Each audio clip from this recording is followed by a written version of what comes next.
My name is Maris Wilson, and I'm 33 years old. By day, I'm the guidance counselor at Riverside Middle School.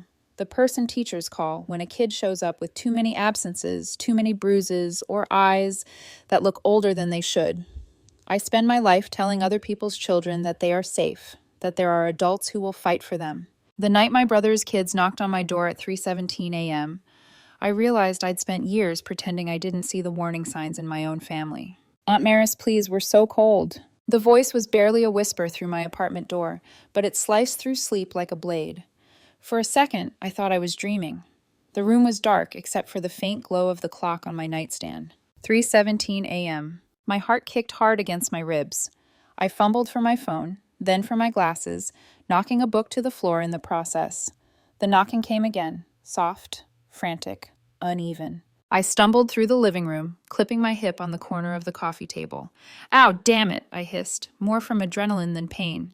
The world narrowed to the door and the sound on the other side of it. Through the peephole, I saw them. Three small shapes pressed into the sliver of hallway light. My nephew Nathan stood in the front, shoulders hunched, his 12-year-old frame shaking. Behind him, Sophia tried to wrap herself around their little brother Owen, as if she could shield him with her 9-year-old body. I yanked the door open so fast it slammed into the wall. Nathan! My voice came out sharper than I intended. What on earth? They were in pajamas. Not even thick ones. Just thin cotton printed with faded superheroes and unicorns. No coats. No shoes.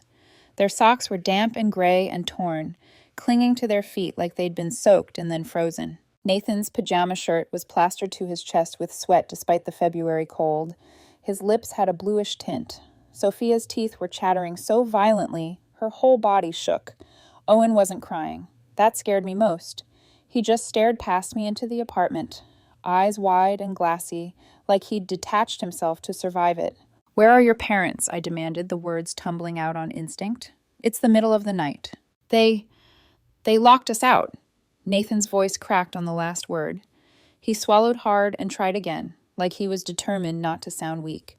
We didn't know where else to go, Aunt Maris. We walked. It took a really long time. My stomach dropped, a sick, heavy weight. You walked? I repeated. Nathan, it's 18 degrees outside. How far? From our house, Sophia whispered, her lips barely moving. Her teeth clacked audibly. We walked from our house.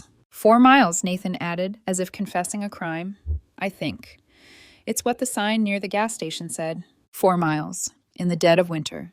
In their pajamas. For a moment, all the training, all the mandated reporter lectures, all the child development textbooks vanished, and I was just an older sister staring at her brother's children and wondering how the hell it had come to this.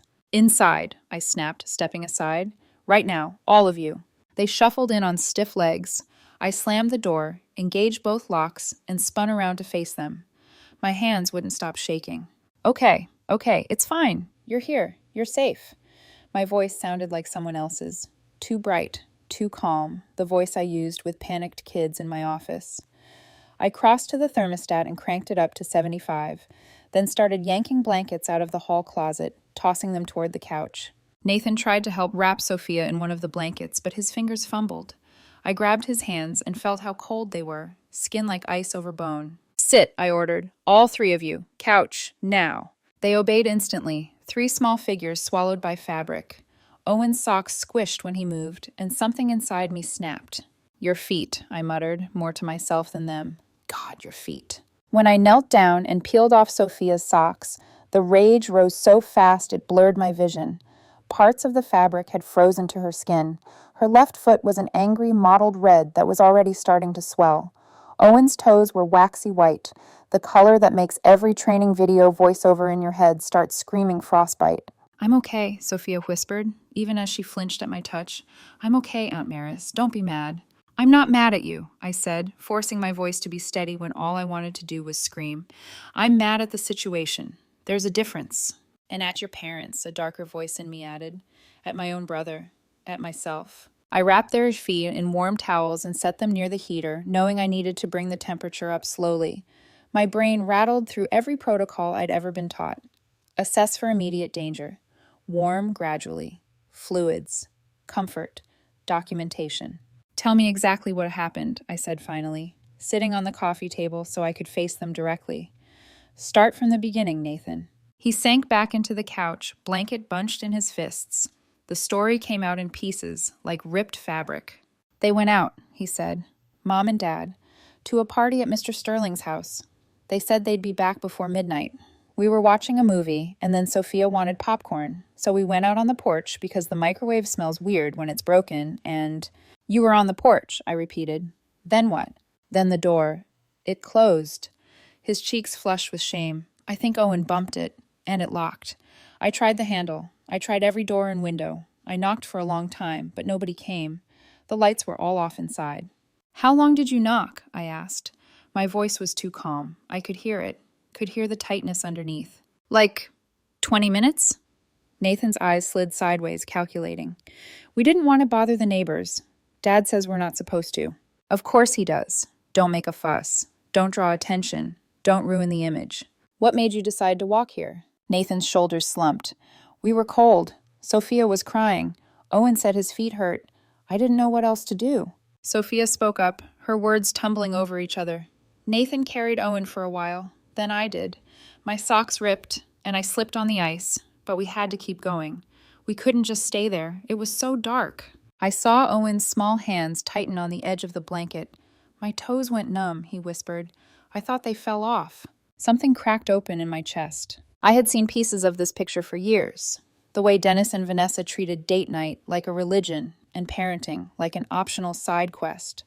The bare pantry shelves. Nathan's overdeveloped sense of responsibility. Sophia's constant hunger for adult attention. Owen's silent clinging. I had told myself it wasn't that bad, that lots of families left the oldest in charge sometimes, that my brother was just stressed, that Vanessa would settle down. I was a mandated reporter, and I'd been looking away. Has anything like this happened before? I asked quietly, watching Nathan's face. He stared into his lap, fingers worrying a loose thread on the blanket. Define this.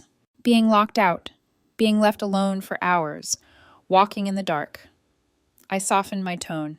Nathan, I need you to be honest with me. You're not in trouble. He and Sophia exchanged one of those wordless sibling conversations, a whole argument in a glance. Then he sighed. Not exactly locked out like this, he said, but sometimes they forget we're outside playing, and they lock the door and go to bed. Or they say they'll be home by 9 and they come home at 2, or they don't come home at all till morning. How often are you alone at night? I asked. He swallowed. Most nights, he admitted finally. Dad works late. Mom has book club and wine night and girls' trips. Sometimes they go out together. It's fine. I make dinner. Sophia nodded. Nathan makes the best breakfast for dinner. Sometimes it's cereal, but it's still good. He flushed like he'd failed them by not doing more. Like a 12-year-old, making cereal for his siblings was a moral failing instead of a miracle. I felt my nails digging into my palms. In my office at school, I had a list of questions I asked in situations like this. Do you have enough to eat? Do you feel safe at home? Has anyone told you what to do if you need help? The next words came out of me like muscle memory. Nathan, I said softly, has anyone ever told you that you can call for help? Call 911, talk to a teacher, to me? His face went pale. Dad said if we ever told anybody about how things are, they'd take us away, he whispered. He said foster care splits up families, that we'd never see each other again. He said people like you. He stopped himself, biting his lip. People like me? I prompted gently. Teachers, counselors, social workers. He said you ruin families. There it was, the fear that keeps kids silent. The fear that had kept me silent, too, in a different way. I got up and walked into the tiny galley kitchen so they wouldn't see my face. My hands shook as I poured milk into a saucepan for hot cocoa. The hum of the refrigerator was suddenly deafening. Every training, every seminar, every "you are a mandated reporter" slide flashed behind my eyes. I knew what the law required. I knew what my job required. The problem was, I also knew what it would cost. If I called, I wouldn't just be Aunt Maris anymore. I'd be the traitor, the sister who destroyed what was left of the family's fragile image, the one Dennis would never forgive. I stared at my phone on the counter. The number for the Child Protective Services emergency hotline was already saved in my contacts. I'd dialed it for other people's kids more than once. It had never scared me like this before. I closed my eyes and saw Owen's blank stare, Sophia's blistered foot, Nathan's hunched shoulders, heavy with responsibilities that were never his to carry. You're already saving other people's children, a quiet voice inside me whispered. What makes these three any less worthy of that courage? My finger hovered over the call button. For a long, breathless moment, I thought I might back out. Tell myself it wasn't that serious, that I'd just keep them tonight and talk to Dennis tomorrow, try to scare him into doing better. Then I thought about all the times I'd told parents in my office, if you don't act now, next time could be worse. Next time. With my brother's kids, next time could be bodies on the side of the road. I pressed call. Child Protective Services. This is the emergency intake line. What is your emergency? A calm female voice answered. I took a breath that felt like jumping off a cliff. My name is Maris Wilson, I said, my voice steadier than I expected. I need to report 3 minors in immediate danger, ages 6, 9, and 12. They walked 4 miles in freezing temperatures after being locked out of their home. Their parents are unreachable and have been gone for over 7 hours. The children show signs of chronic neglect. As I spoke, my free hand clenched around the edge of the counter so hard my knuckles ached. I could almost feel the fault line opening under my family. The intake worker, she said her name was Rita Carson, asked me question after question in a methodical, practiced tone that suggested she'd had this conversation 1,000 times before. How long had I known about concerns in the home? What specific incidents had I witnessed? Were the children safe where they were now? Could I keep them there? I'm a school counselor, I added quietly. I'm a mandated reporter. I should have called before tonight. I kept thinking it would get better, that my brother would figure it out, that I was overreacting. You're calling now, Rita said. That's what matters. Can you keep the children there until an investigator arrives? Yes, I whispered, looking through the doorway at 3 small figures on my couch, wrapped in my blankets, clutching steaming mugs. Yes, I'll keep them here. Do not contact the parents, she instructed. Don't let the children leave. Someone will be there within 90 minutes. When I hung up, I stayed in the kitchen for a moment, both hands braced on the counter, trying to remember how to breathe. I had just reported my own brother to CPS. By the time the sun came up, Dennis and Vanessa would know exactly what I'd done, and nothing in our family would ever be the same again. The apartment felt too quiet after I hung up. On the other side of the wall, the city was still half asleep, delivery trucks groaning down the street, a distant siren, the low hum of the building's heating system. Inside my kitchen, all I could hear was the pounding of my own heartbeat and the soft clink of ceramic mugs in tiny hands. I'd just turned my brother into a case number. I wiped at my eyes with the heel of my hand and forced myself to move. There were practical things to do. Hot cocoa to finish, kids to monitor, evidence to remember. When you report neglect, you learn to think in details. Times, dates, descriptions. How long, how cold, how far they walked. You turn real people into bullet points so someone in an office can understand why they matter. My real people were sitting on my couch, wrapped in my blankets, trying to thaw out. I stepped back into the living room with 3 steaming mugs and my best approximation of a calm face. Here, I said softly. Careful, they're hot. Sip slowly. Nathan took his with both hands, fingers trembling. Sophia's hand steadied once the warm ceramic touched her palms.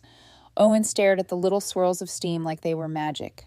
Is someone coming? Nathan asked, voice small. Yes, I said. Lying would be pointless. A social worker. Her job is to make sure kids are safe. That's all she cares about. Is she going to take us away? Sophia's eyes flooded instantly. She didn't even try to hide it. Kids her age are still honest about their fear. I sat on the edge of the armchair across from them, leaning forward. I don't know exactly what will happen yet, I said, but I do know this. You're not going back out into the cold tonight. You're staying here, with me. And whatever comes next, I'm going to be right beside you, okay? Owen's lower lip wobbled. Dad said if we told anyone, they'd split us up, he whispered. I don't want to go somewhere without Nathan and Sophia. My throat tightened. Look at me, Owen. He dragged his gaze up slowly. I will fight with everything I have to keep you 3 together, I said, each word deliberate. You're a team. They need to know that, and they will. I'll make sure they do. He nodded, but I could tell he didn't quite believe me yet. Trust doesn't appear overnight. It has to be earned, especially when adults have already failed you. We sat like that for a while, the 4 of us in the soft yellow pool of my floor lamp, the rest of the apartment still in shadow. Their eyelids drooped, exhaustion creeping in once the adrenaline began to ebb. I watched the clock. 4:10 a.m. 4:32 a.m. Every minute felt like a countdown to detonation. At 5:09 a.m., there was a firm knock at the door. Sophia jumped. Owen spilled a little cocoa on his blanket. Nathan's eyes went wide, his grip tightening on the mug. "It's okay," I murmured, even though my own heart had spiked. "I'm expecting her." I opened the door to a woman in a navy wool coat, gray-streaked hair, pulled back in a low bun, a worn leather satchel hanging from one shoulder. Her badge was clipped to her collar. "Ms. Wilson?" she asked. "That's me," I said. My voice came out hoarse. "You must be—" "Patricia Walsh," she supplied. "Child Protective Services. We spoke with someone named Rita on the intake line. May I come in?" I stepped aside. "Yes, please." She entered with the practiced calm of someone who had done this 100 times before. Her eyes swept the room in one quick, efficient pass. Kids on the couch, blankets, mugs, their feet propped near the heater. Her gaze softened almost imperceptibly when it landed on Owen. "Good morning," she said gently, walking over and crouching to their level. "My name is Patricia. I'm here to make sure you're safe. Is that okay?" Nathan glanced at me, then nodded cautiously. "Yes, ma'am." "That's very polite," she said with a small approving smile. "Can I see your feet, sweetheart? I have to check for frostbite." They obeyed in silence while she worked. She slipped on gloves from her bag, examining each toe, each red patch, each place where sock had adhered to skin. She took photos with a compact camera, the flash muted but still startling in the dim light. Each click of the shutter sounded like a door closing. "How are you feeling?" she asked Sophia. "Sore," Sophia admitted, "but better now. It doesn't feel like knives anymore." "That's good," Patricia said. "We'll have a doctor take a look as soon as possible, just to be safe." She glanced up at me. "You did well warming them up slowly. Thank you." I nodded, my throat too tight to speak. Once the immediate physical assessment was done, Patricia straightened and took out a tablet. "I'm going to need to ask everyone some questions," she said. "First you, Ms. Wilson, then each of the kids one at a time. Some of them might be uncomfortable, but they're important. Can we start with you in the kitchen?" "Of course," I said. My palms had gone slick. In the kitchen, under the harsh overhead light, everything felt more clinical. Patricia tapped on her tablet, pulling up the case. "Let's start from tonight," she said. "Walk me through exactly what happened, in as much detail as you can. Then we'll go back and talk about anything you've observed in the past." So I told her. I described the knock, the time on the clock, the sound of Sophia's voice through the door, their appearance, the walk, the cold, their socks, their feet. I quoted the kids as best I could, repeating Nathan's, "We didn't know where else to go," and Owen's, "I thought my toes fell off," feeling each word like a bruise. "And prior concerns?" she prompted. This was the part I'd been avoiding for years, the part where pretending it wasn't that bad became impossible. I told her about the time I'd stopped by their house on a Sunday afternoon and found Nathan standing on a kitchen chair, trying to decipher the washing machine settings because everyone was out of clean clothes, and he didn't want his dad yelled at for wearing dirty shirts to work. I told her about Sophia scarfing down 3 granola bars in my car after I picked her up from school one day because lunch was small, and Mom says groceries are boring.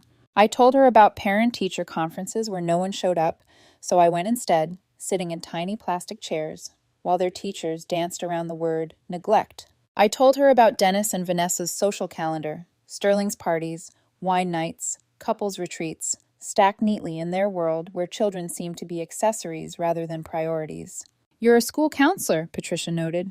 Her tone wasn't accusatory, just steady. "So you understand mandated reporting laws." Shame washed over me hot and thick. "I do," I said quietly. "I've dialed that hotline for other kids, more than once." "But not for these 3, she said, matter of fact. "No," I admitted, "because he's my brother. Because I kept thinking it would get better if I just nudged them enough, brought groceries, took the kids for weekends, covered the gaps, because family problems are supposed to stay in the family." I know how bad that sounds. Patricia studied my face for a long moment, then typed something on her tablet. "You called tonight," she said finally, "and you opened your door when they needed you. That matters." It didn't feel like enough, but I held on to the words anyway, like a piece of driftwood in a storm. "May I speak with each child individually now?" she asked. "Of course," I said. "You can use my bedroom if that works." "That would be fine." I walked her back into the living room. "Nathan," I said gently, "Patricia's going to talk with you first, okay? Just you and her, in my room. You're not in trouble. She just needs to understand what's been going on." He stiffened, eyes darting between us. "Do I have to?" "You don't have to answer anything that makes you feel unsafe," Patricia said. But I promise you, I'm here to help, not to punish." After a moment, he nodded and stood, blankets slipping off his shoulders. He walked past me, and I squeezed his arm lightly. "Tell the truth," I whispered. "All of it. You're not alone in this." He disappeared into my bedroom with Patricia. The door clicked shut. The 20 minutes they were in there felt longer than the 4 miles the kids had walked. Sophia curled into my side on the couch while Owen leaned on my knee. I wrapped my arms around both of them, feeling the weight of their small bodies, the way they seemed to finally allow themselves to sag. "Are we in trouble?" Sophia asked. "No," I said. "You didn't do anything wrong. None of this is your fault." "But Dad said—" "Dad was wrong," I said, more sharply than I intended. I softened my tone. "Sometimes adults say things because they're scared of getting in trouble themselves. That doesn't make it true." When the bedroom door opened, Nathan's eyes were red, but his face was strangely calm, like he'd emptied out everything he'd been holding. "You okay?" I asked quietly. He shrugged one shoulder. "I guess," he said. She listened. Patricia called Sophia in next. Their interview was shorter. When she came out, she climbed straight back into my lap, burrowing under my arm without a word. Owen went last, clutching his blanket like a shield. He was in there barely 10 minutes. When Patricia finally emerged, she looked tired but resolute. She sat down across from us, tablet balanced on her knee. "All right," she said. "I've heard enough for now to make an immediate decision." My heart climbed into my throat. "Given the conditions tonight, the ongoing pattern described, and the fact that the parents are currently unreachable," she continued, "I am placing the children in emergency protective custody. They will not be returning to their parents' home today." Sophia tightened her grip on my arm. Owen's eyes went wide again. Nathan stared at Patricia like he was trying to decode her expression. What does that mean?" he asked. "It means," Patricia said, turning to him, "that for right now, the state is responsible for keeping you safe. We need a safe place for you to stay while we complete our investigation. Because your aunt contacted us, and because you clearly have a strong relationship with her, I'm recommending temporary placement here, with Ms. Wilson, if she's willing." 3 pairs of eyes swung toward me at once. "Yes," I said immediately, before the question was fully out of her mouth. "Yes, whatever they need. They can stay here." "You'll still need a home study, background check, safety assessment," Patricia said. "But under supervised emergency placement, they can remain in your care until the court makes further decisions." "Supervised?" I repeated. She gestured toward the door. "There will be an officer stationed in the hallway for now, standard procedure in emergency removals." As if on cue, there was another knock, more measured this time. Patricia opened the door to a uniformed officer with tired eyes and a thermos of coffee in hand. They spoke briefly in low voices before she closed the door again. Just like that, my apartment became something else. Not just a home, but a holding space between worlds. Not just an aunt's place, but a temporary island where 3 kids had washed up after years of slow drowning. Patricia spent the next hour taking more notes, giving me paperwork, explaining next steps in careful, neutral language. Investigation, home visit, court, possible outcomes. She spoke to the kids about their rights, about the caseworker who'd be assigned, about how none of this was happening because they were bad. "It's not your fault," she said more than once. "Adults are responsible for keeping kids safe. When they don't, that's on them, not you." I watched the words land, watched Nathan flinch, watched Sophia nod like she wanted to believe it, watched Owen whisper, "Okay," like a spell. By the time Patricia left, pale dawn was starting to seep in around the edges of the blinds. The kids were half asleep again, curled up under a pile of blankets on the couch. The officer in the hallway shifted his weight and nodded at me when I peeked through the door. My phone buzzed on the coffee table. I glanced down at the screen. "Dennis." For a heartbeat, I considered letting it go to voicemail, pretending I was still asleep, pretending I didn't know exactly why he was calling. The phone buzzed again, insistent. I took a slow breath, looked at the 3 sleeping shapes on my couch, then picked it up. I hadn't even hit accept yet, and I could already feel it, the fault line under our family, finally beginning to split. The moment I slid my thumb across the screen and answered, Dennis didn't even wait for me to speak. "What the hell did you do?" His voice hit me like a slammed door, sharp, accusatory, already burning with a rage he'd decided was righteous. I stepped into the kitchen, closing the door so the kids wouldn't hear. They needed sleep, not this ugliness. "Dennis," I started.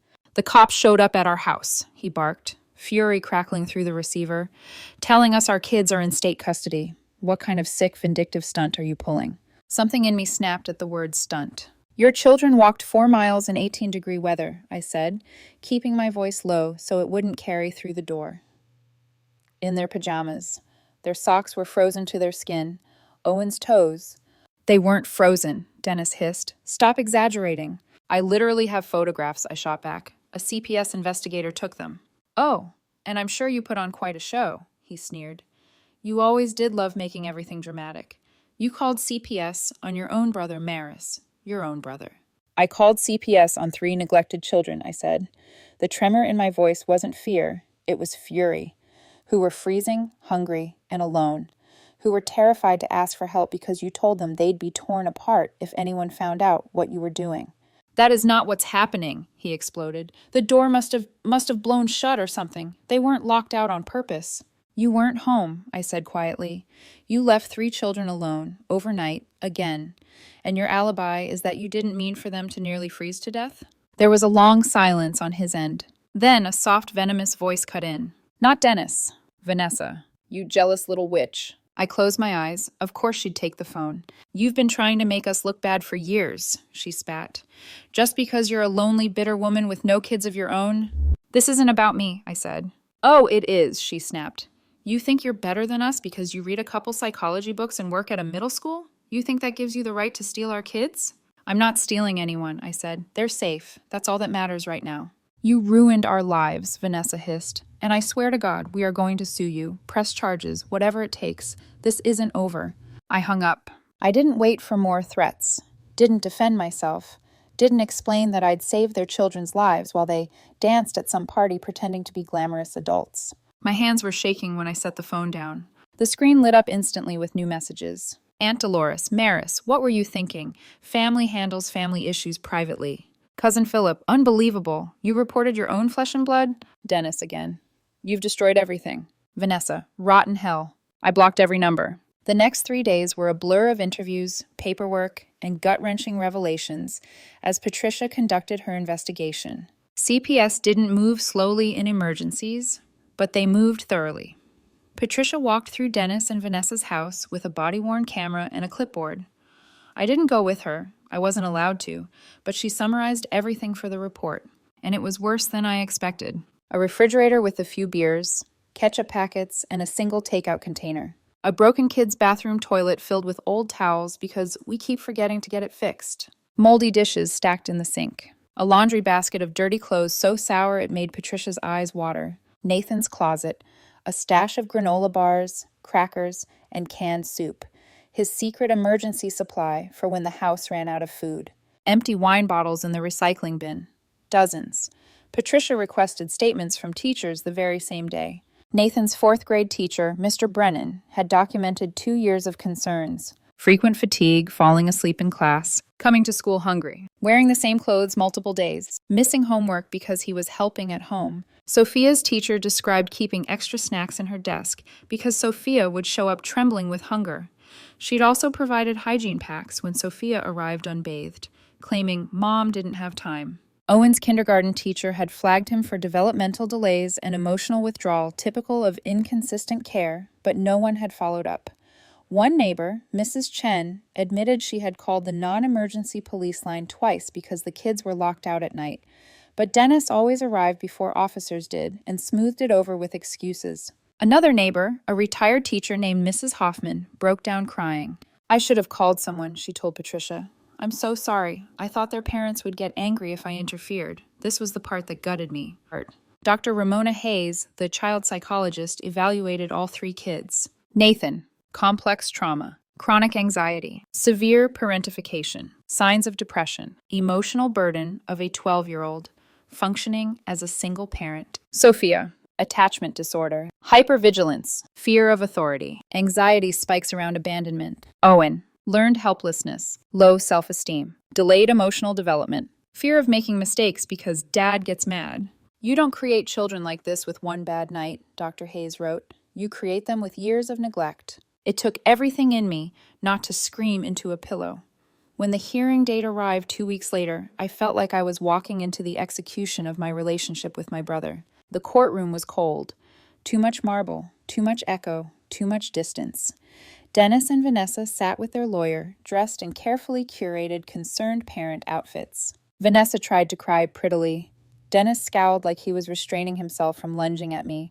Their lawyer argued loudly that the children were fine. This was one unfortunate misunderstanding. I had acted out of jealousy, resentment, or overstepping. CPS had acted impulsively and harshly. I wanted to replace Vanessa and Dennis, but evidence is louder than theatrics. Photographs, school records, psych evaluations, neighbor statements, CPS findings, and the kids' interviews.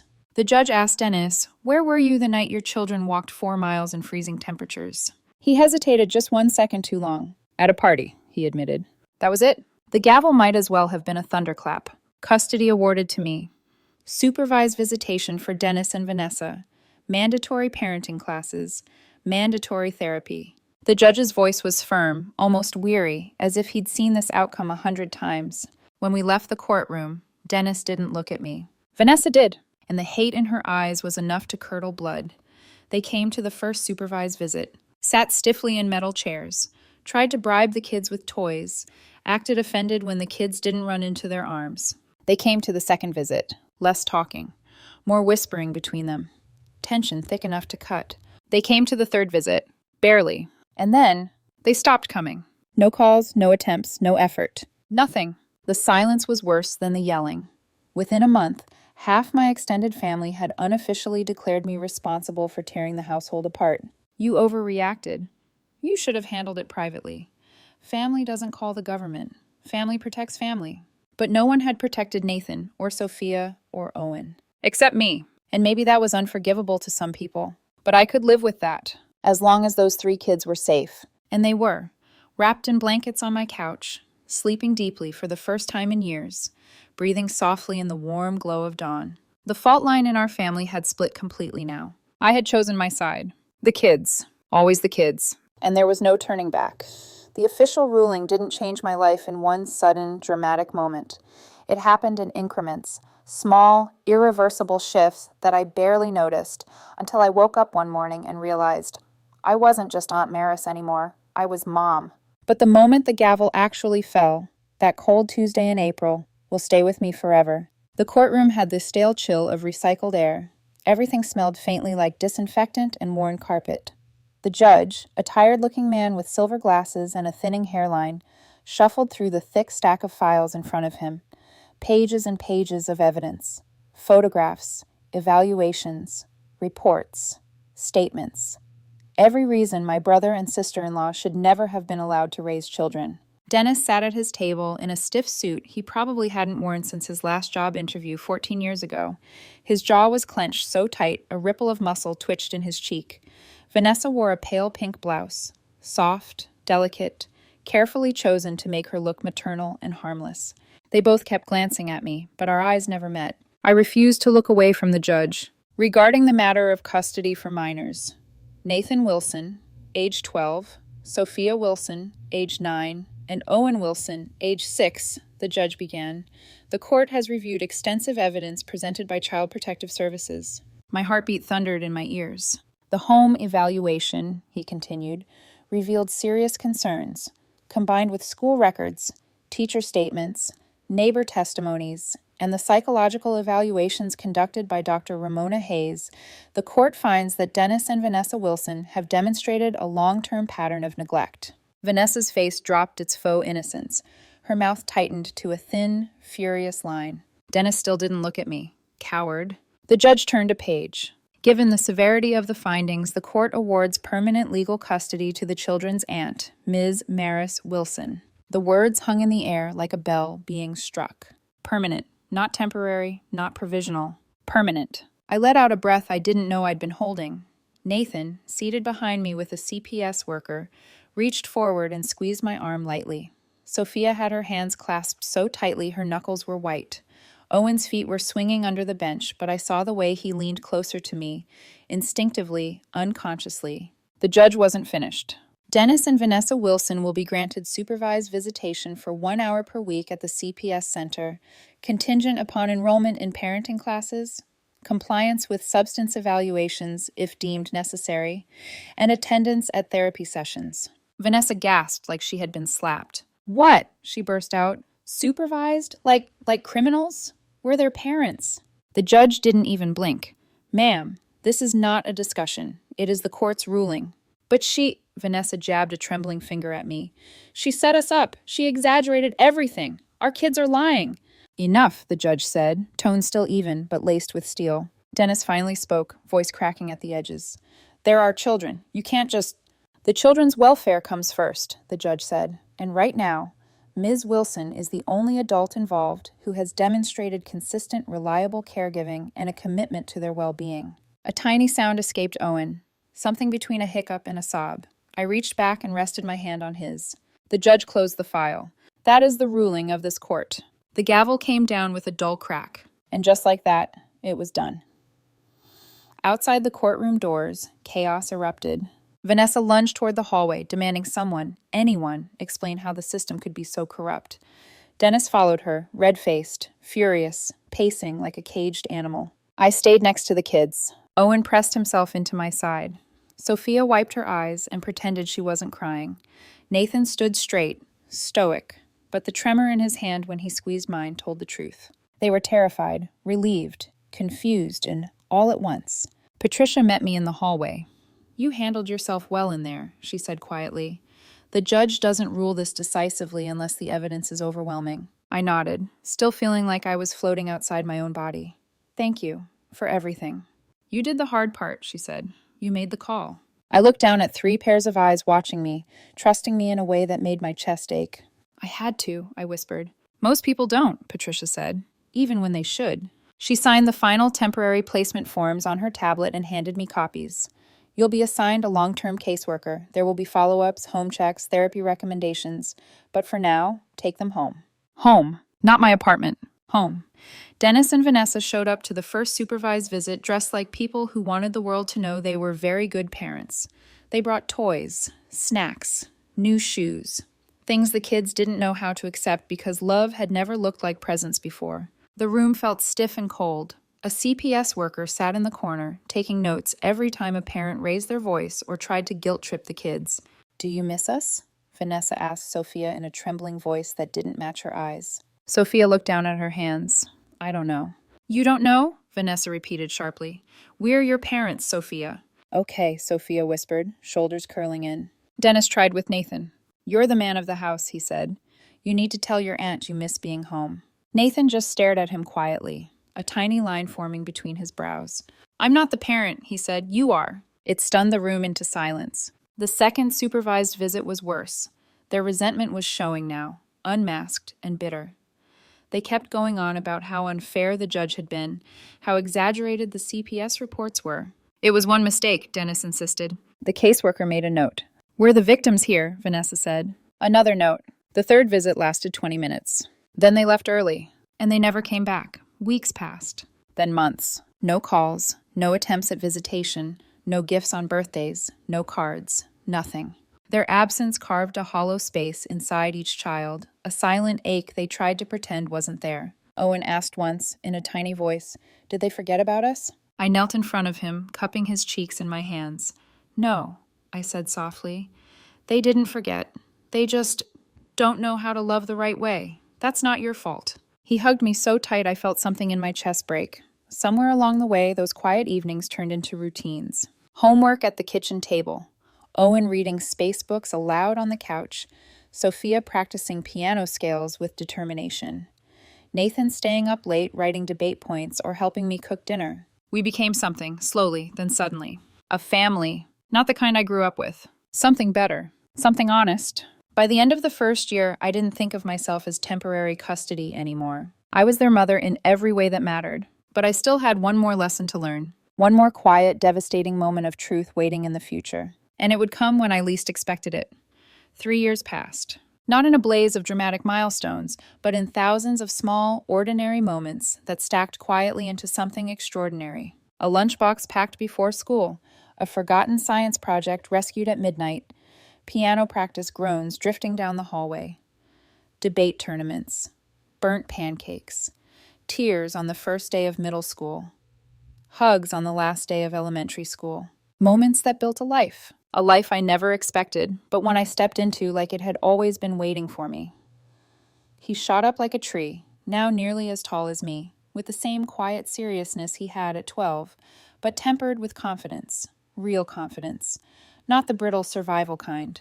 Straight A's, honor roll, debate team captain. But the biggest change wasn't academic. It was emotional. Nathan started therapy reluctantly, arms crossed, barely speaking for the first few sessions. But slowly, carefully, he began untangling the guilt he'd carried for years. I should have protected them, he told his therapist once. Sophia and Owen. I should have done better. He told me later, eyes shining with shame. You can't heal a child's trauma by saying it wasn't your fault. You heal it by repeating that truth 1,000 times in 1,000 ways until one day their shoulders finally unclench. Last year, while we sat at the kitchen island doing homework, he said quietly, I think I want to be a social worker, or maybe work for CPS, like Patricia. I smiled so hard it hurt. You'd be incredible, I told him. I know, he said, almost shyly. She blossomed. The anxious 9-year-old, who once flinched at every slammed door, now had a circle of friends, a room full of posters, and a love for piano that surprised us both. She played softly at first, barely touching the keys. Now, she plays like she has something to say. She still panics if I'm even 5 minutes late picking her up, still checks the locks twice before bed, still looks for me first whenever she enters a room. But she is healing. This year, she asked for a cat. We compromised on a fish named Gerald, a very judgmental goldfish who watches her do homework from his tank like an unimpressed supervisor. She tells him everything. Owen, age 9. He loves space, the planets, the stars, the physics. He doesn't quite understand yet, but chases with total devotion. His room glows with constellations at night. His shelves are lined with Mars rovers and astronaut figurines. His notebooks are filled with shaky handwriting. One day I will walk on Mars. His therapist says he's a miracle. Given the early trauma, the neglect, the emotional shutdown, his resilience is astonishing. He laughs now, real belly laughs, the kind that shake his entire body. He still asks sometimes, very softly, are we staying here forever? And I always kneel down, meet his eyes, and say, yes, baby, you're home, you're safe, always. Dennis and Vanessa, the world kept turning, and they slipped off the edge of it. They divorced 18 months after the custody ruling. No surprise there. Without the kids to use as glue, there was nothing left to hold them together. Dennis moved states. Vanessa moved on. Neither has contacted the kids in over a year. No visitations, no calls, no birthdays, nothing. Their absence became a silence that filled the gaps where belonging should have been. But silence can be healed, replaced, overwritten. The family fallout. Extended family split neatly down the middle. Half still blame me. They whisper words like overreaction, too extreme, family betrayal. The other half stay quiet, too embarrassed to admit they looked away for years. But my relationship with their opinions broke the moment I opened my door at 3:17 a.m. and found 3 small children shivering in the dark. And honestly, I don't miss the noise. That night in the kitchen. 3 years after the night they walked 4 miles in the freezing dark, I was stirring pasta sauce at the stove when Nathan wandered into the kitchen. 6 feet tall now, hair falling into his eyes. Still that same gentle spirit beneath the weight, life forced on him too early. He leaned against this counter, watching me. Hey, I said without looking up. Homework done? Yeah, he said, kind of. Something in his tone made me pause. I turned. What's up? He swallowed, staring at the floor for a moment before meeting my eyes. Thanks, he said. For what? For opening the door that night. His voice cracked. For choosing us, even though it cost you everything. My breath hitched. I set the spatula down and crossed the kitchen to pull him into a hug. He wrapped his arms around me. This tall, almost grown boy who had once arrived on my doorstep half frozen and trying too hard to be strong. I didn't lose everything, I whispered into his shoulder. I gained you. I gained all of you. He held on tighter. I'll always choose you, I said. Always. And I meant it.